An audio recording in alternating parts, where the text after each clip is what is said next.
for it. Here she is. Was I? Hello, guys. I obviously was intending on starting this cuppa and a natter at 5:05. No technical mistakes happened at all. But everyone, welcome to the second edition of Cuppa and a Natter. I'm chuffed to pieces to have the legend that is Maddie Hinch join me. I must admit though, not as chuffed to bits and not as excited as Dave DeFrond, who is a self-confessed Maddie Hinch fangirl. He's buzzing. Mate, he's buzzing. But in all seriousness, thank you very much for joining us. Cheers to you. The England Great Britain three-time world player, goalkeeper of the year, and an Olympic and European gold medalist, both may I add, match-winning performances from the Hinch dog right there. So, Maddie, it is a pleasure, girl. Thank you for joining us. How are you? Yeah, I'm doing well, thanks. Yeah, enjoying the sun. How about you? You look glowing. Thank you. Freckles are coming out. Yeah, that's... but, I mean, we might as well not waste any time, girl, because the main thing I want to hear about is how you like your tea, okay? So I'm going to follow you 5 quick-fire questions. I think you've already answered one of the questions with your mug right now, but I'm still... So, are you ready? Yeah, go. Okay. Breakfast or herbal tea? Breakfast. Sugar, milk, or neither? Milk. Yorkshire tea, Twinings, or Earl Grey? Only this one. I can't. She's ruined one of my questions. Okay. Custard cream or bourbon? Say that again. Custard cream or bourbon? Custard cream. Okay. Does tea taste better in the morning or the evening? In the morning. Yeah, I'd probably agree with you there. Jill DeFrond actually thinks it tastes better in the evening, but what do we know? Okay, so interesting. I mean, you mug gave it away slightly. Thanks for... but yeah, so I think without further ado, so I've kind of briefed you slightly that we're going to have 3 main questions, right? Yeah. We'll kick things off. Okay, so as an avid sports fan, I fully appreciate females at the top of their sport, okay? So whether that be Serena Williams in tennis, Dina Asher-Smith in athletics, you know, Megan Rapinoe in football, I'd put you in that category, okay? The best goalkeeper in the world without foul, in my opinion, okay? Yeah, it's quite some company. That's another story. But being my guest from Monday's Cuppa and a Natter, Alex Danson Bennett, was obviously Mystic Meg, because I knew that you were coming up on board today. And her question to you is, if you could be at the top of any other sport, so we're disregarding hockey, what would it be? I think I would choose tennis. Right. Yeah. Why? Do you know what? I'm actually a terrible tennis player, but I think, like, I just think they look so cool. Like, the women are just, like, so impressive. They're such athletes. You know, it's relatively even in that sport in terms of women and men these days. And yeah, it's just a great show, and I just think it would just be an awesome. But it's quite a life, isn't it? They're on the road all the time, pretty intense. I mean, we see the tennis kids down at Bisham, don't we, most days? But I think, yeah, if you work hard enough, I think you get an awful lot of reward at the top of your tennis game. I always think you've got to commend female tennis players. I think they look the part every time they step on the pitch, don't they? Yeah, exactly. Yeah, exactly. They always look cracking. They've always got great outfits, good makeup. Yeah, and they're awesome athletes at the same time. So what more could you want? Okay, so you've heard it here first, everyone. Maddie Hinch is herself as the new Serena Williams in the tennis world. So you guys... No, I'm terrible. To be fair, I've never seen you try your art at tennis. I'd pay to see that. Nah, there's a reason I've not done it, because it's so embarrassing. I'll hold you to that. That could be a thing for the future. But okay, so moving back to the sport that you're an expert in, okay, maybe slightly more so than the tennis area. Correct me if I'm wrong. So you started playing hockey at the age of 13. Oh. I did, yeah, 13, yeah. Yeah. So my understanding was that you're in a rounders lesson and you were throwing yourself all around, you're diving everywhere, and your school teacher was like, this girl could be handy in between the sticks in hockey. So you fast forward 18 years, and in my personal opinion, you have single-handedly made being a hockey goalkeeper cool for the younger generation. Okay, I think that's very safe to say. So if you could give your younger self, so your 13-year-old self, first picking up a hockey stick, one piece of advice, what would it be? As a goalkeeper, I would say it would be comfortable to letting in goals. Understanding that that's part of the role and it comes with the territory, and that it's okay. Do you know what I mean? So I think looking back, I was really hard on myself. I broke many sticks on posts. I was regularly known for having what they call the Maddie Paddy. And do you know what? That was a big part of why I think I struggled early doors, because I was just too much of a hothead and I took every goal so personally. And I had to learn quickly how to like compartmentalize that, put it away and move on. And that's a hard thing to do because, if you're passionate about it, and for me, every goal, every ball, I have to stop. That's always going to be the case. But with sport, nothing you can do about it anymore. You just got to put it away and move on. So how easy? I always think that being a goalkeeper is probably the hardest position on the pitch. I think, as you kind of touched upon, you can be, criticised for letting goals in, and that could, lose you a game. But on the flip side, as you've had numerous times in your career, you could be the match winner in like facing shootouts, etc. How easy is it for you as a goalie to let it go? And if you do concede or not necessarily perform as well as you'd hope, for younger players especially, how have you been able to learn that throughout your journey? I think first and foremost, it's not easy. I think it takes a lot of time to work out what your kind of reset button is. So for me, I watched a lot of goalies from the top level when I was younger, and I was watching what they would do after they conceded a goal. And everyone kind of had different routines. Some you would see them not doing anything particularly different, and they would walk up to the top of the circle immediately. Some would just stand there.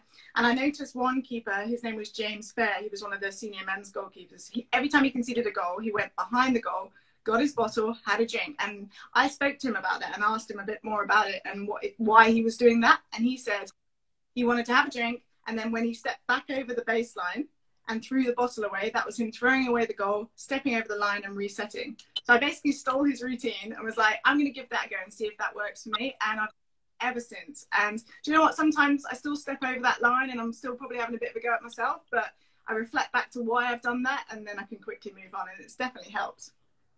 So any young goalkeeper, aspiring goalkeeper watching this, that is a perfect tip, I think.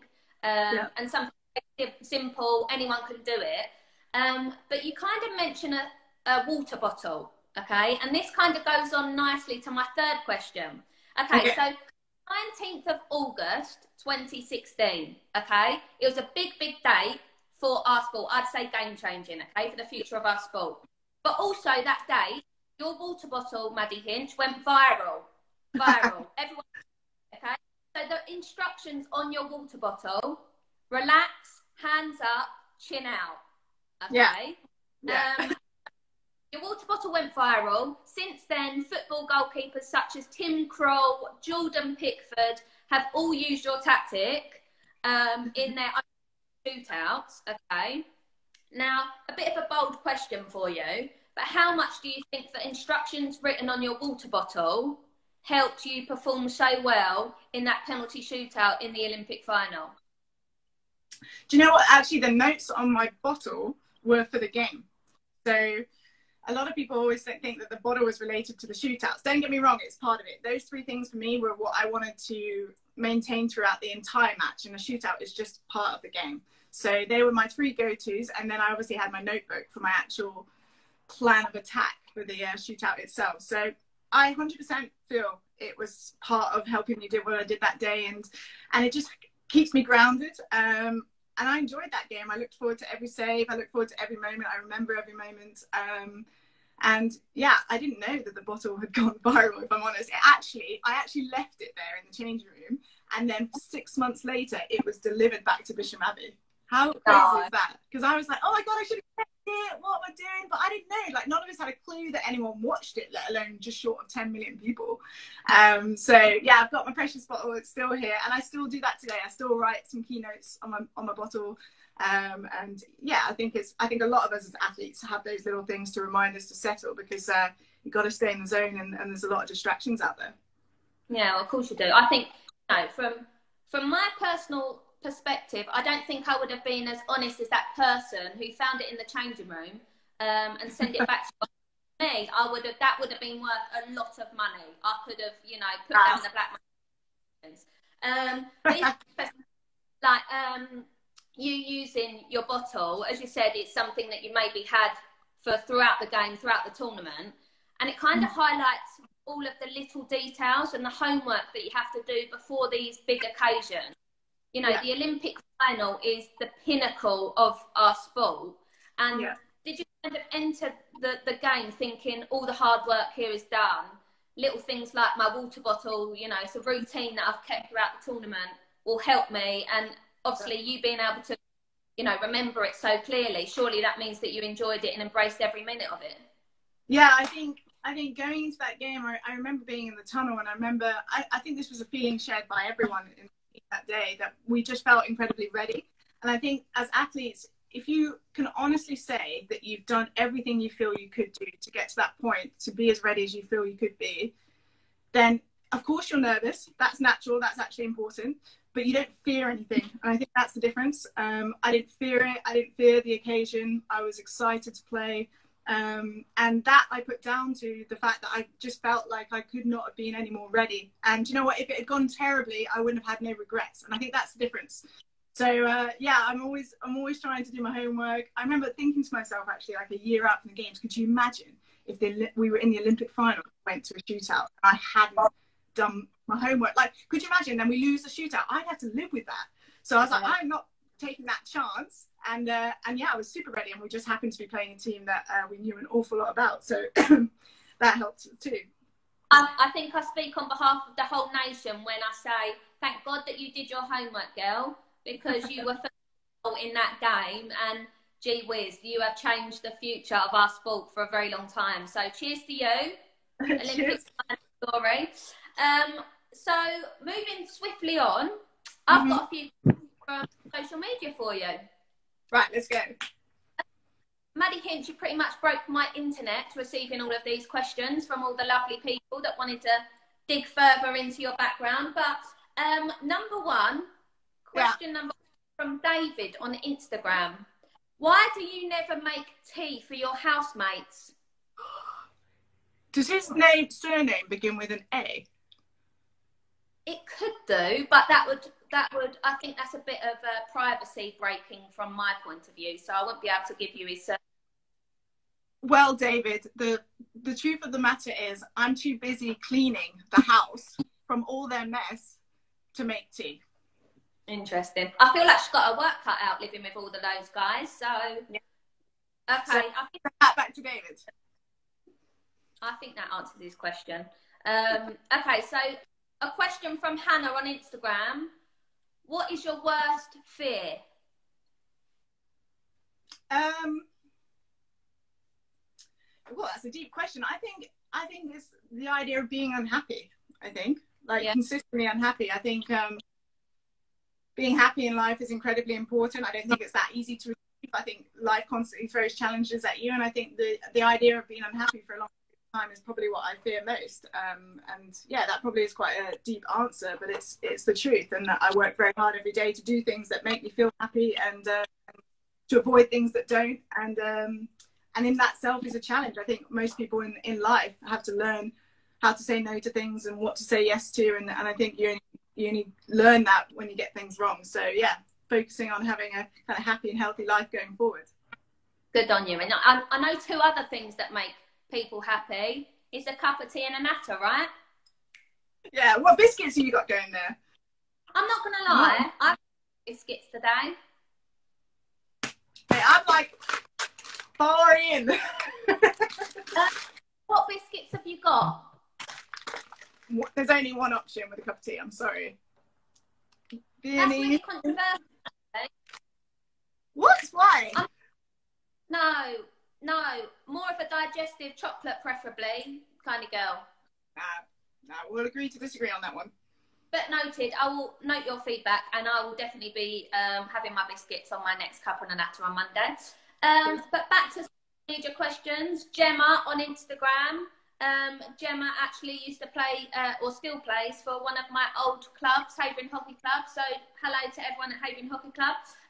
What is the hardest thing about being a goalkeeper? Hardest thing about being a goalkeeper. Do you know what? I'm going to say it's the goalie bag. That thing, when I retire, I'm going to burn it.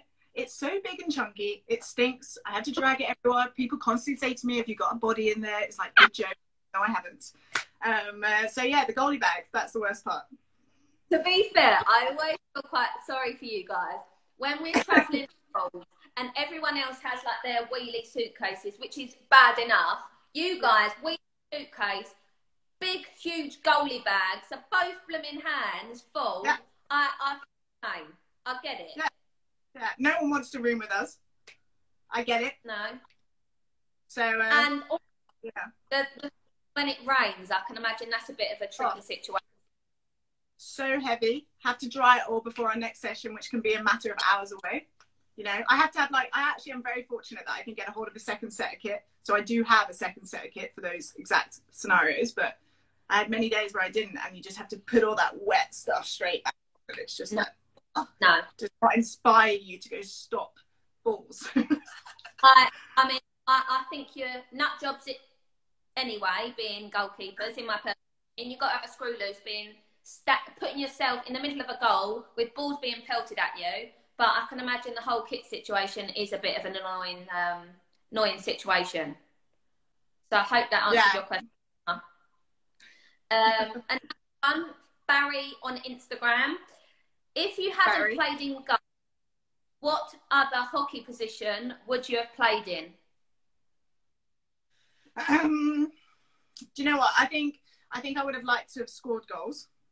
So I'm like one end or the other. The problem I've got with that is I would have to be like that hanging forward, which at the top level doesn't really exist, but I would have to be that person who stands in the circle because I, one, cannot run / hate running, and have an engine that lasts about 8 seconds. So a hanging forward. And to be honest, again, when I hang the pads up, I'm going to give it a go. I've got to score a goal. I've got to deal with that. No, you heard it here first. Maddie Hinch, goal hanger, coming to a hockey pitch near you. I'll pay to see that. Yeah, sign me up, available, not too far away. What happens in an international game when, you know, we're backs against the wall a little bit, facing a goal or two, we decide to take off our goalie, okay? Do you take off your kit and then bring yourself back on up front? Would you back yourself? Oh, I back myself. I know there's another goalkeeper in our squad that would back herself more than me and be like, Maddie, sit down. I'm going on. We know who we're talking about. But do you remember that, was it the World Cup or no, Champions Trophy or something in the men's where that German goalkeeper went on and he scored? I was watching it and I was like, that feeling that he's having right now, I'm so jealous. Amazing. Girl, I've not seen that clip. Go find it. So you remember what tournament it was? They were in India, weren't they? Because everyone was sick. So we'll bug out. We'll find it, right? We'll find it. We'll appreciate. Yeah. You know, it's happened in the men's game. Why not be the first in the women's game, right? Yeah, I mean, it would be amazing, I have to say. But I think I'm second or even third in the pecking order of goalies right now. Okay, I think we've got time for one more question. Coming from a famous John Hurst granddaughter. Okay. Need to know what is the best bit of advice that Hursty has given you in your career? Oh my goodness, what a question. I reckon John told her to write that. And so Castry. So John, I know John's in here. I saw him sign in. All right. Oh. Okay. Best advice from John Hurst. I mean, God, I had so much good advice from him. I think. Oh, I don't want. Do you know? I think that I'm gonna go around the question a little bit, but with John, he took me on board and as my coach, and he said to me, like, essentially, you can stop all the stuff in the corners, you can go for all the camera saves and the diving around, which you love, enjoy doing, but I'm going to strip you down and make you very, very, very good at the basics. We drilled kicking, we drilled lunging, we drilled hand saves, left side dive, right side dive, until I literally didn't want to do anymore. And that approach, that ability from him to make me see the importance of having strong basics, and that essentially you have to stop what's in your zone, and you have to stop that more often than not to get yourself to be a regularly picked goalkeeper. And he managed to calm me down, bring me back to earth a little bit, and remind me the importance of basically not making big mistakes. You can't be one goalie that saves 10 one day and then none the next. You have to have a consistency where your bad day is still quite effective. And I would say John taught me that in buckets load. So I probably dodged around the question a little bit, but that sums up John Hurst for me, definitely. So, I mean, it sounds like, obviously I'm aware, but Hursty was probably a big part and played a big part in your journey in terms of your development. Yeah. You've got your own hockey academy. So your Maddie Hinch camps, they go all over the country. Is that something you kind of pass on to the younger generation that turn up at your camps as well? Is that sort of advice that you got from John Hurst forwarded on now to the younger generation? 100%. The knowledge that I'm passing on is only knowledge that was passed on to me from the many great coaches that I've had. I've had John, I've Steve Bayer, Martijn Driver, Mark Hickman at the minute. You know, like, all these guys have input into my game in some way, and they all have different styles. And as a keeper, there is no right style. It's the same for the players. Like, you have to work out what your strengths are, what you want to make into super strengths, and essentially what your style is as a keeper. And I've managed to gain an awful lot of knowledge from all of them. And then, I pass on what I know to these goalkeepers at my camps. And I hope that then they can take what they enjoy doing and what they think they're good at, and they don't have to go, Maddie does it this way, so that must be the right way, because that is absolutely not it. Mold yourself into the goalkeeper you want to be, not what someone else is. So they've been a great success so far, and I'll hopefully keep them going. I think that's a bit of invaluable advice, and I guess for any aspiring goalkeepers that are watching, obviously you've got about a 30-minute snippet of any sort of advice you could get from the world's best. But if not, and you fancy checking out the Maddie Hinch camps, I'd strongly advise. You're learning from the best, and it could make you into the world's best. So it's a no-brainer from my point of view. Okay, so I feel like that's enough social media questions. Now, it's nearly 30 minutes up. It's flown by, girl. My cuppa is all gone, all done. How are your biscuits coming? Yeah, I've not actually touched anymore. Got to watch the gut. Thank me later. Right, that's one benefit. We don't come up for air, so you can't have time to eat the rest of your biscuit. That's for after. But I've got one final question to ask for you. So I'm now giving you the power, and I want you to decide the first question that I'm going to ask my next guest on Monday's Cup and a Natter. So over to you. No pressure. Make it a good one. Oh, God. First question. Cat or dog? Oh! Okay. I mean, if anyone follows you, here she is. Wait for your fans, She's girl. Really inspired by this Cup and a Natter, as you can see. That's not listening. That'd be quite paralysing. Come on. So, how is Willow? Is Willow doing well? Yeah, she's great, thank you. She's doing very well. I'm pleased to hear it. I mean, lockdown and coronavirus is probably not hitting her as hard as everyone else. She seems like she's having a wonderful time having you all at home. Yeah, all the dogs are, I think. Okay, so you heard it here first. That's the next question coming up in my next Cuppa and a Natter on Monday. My next guest, Maddie doesn't know who my next guest is, but my next guest will be revealed at 5 p.m. on Sunday. I'm very, very excited. So keep your eyes peeled for that. In the meantime, Maddie Hinch, thank you so much, girl. Really, really appreciate it. Absolute legend, and I hope that you all picked up a few little tips and tricks from the big dog herself, the world's best. But yeah, so thank you very much for joining us. Everyone else, thank you. Keep that kettle boiled, keep nattering, keep supporting each other in this time, and hopefully see you all again on Monday, same time, same place. Thank you so much, Mads. Thanks, girl. See you soon. See you later. Take care, everyone. Bye.